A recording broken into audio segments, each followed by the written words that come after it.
አንተ ተስፋ ትንስ እናቴ በእናትሽ ትንሽ ልተኛ።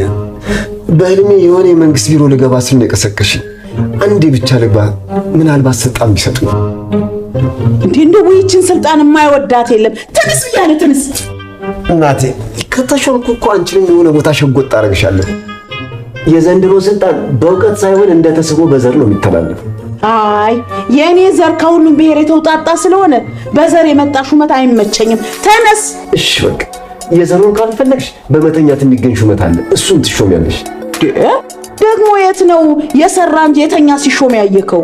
አልሰሜን ስማ በለው አሉ። ፓርላማ ላይ ሲለጥጡት አላየሽ? ለሹመት እኮ ነው። እነሱ እኮ የሚተኙት ደግሞ የሚወራውን ሰምቼ አምልጦኝ ብቃወም ከምጠመድ ባላየ ባልሰማ ልሸጉድ ብለው እኮ ነው።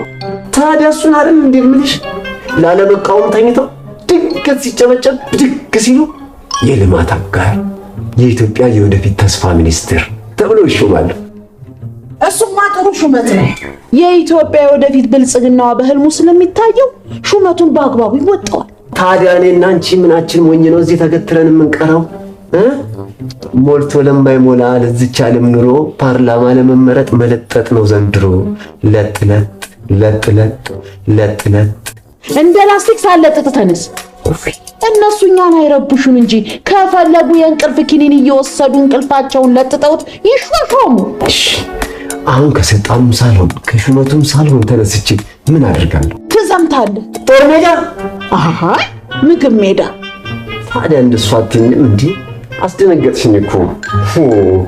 በልበለው በልበለው ጀግና የበለው ተብሎ ተዘፍኖለት አይደል እንዴ ስንት ወጣት ተበልቶ የቀረው?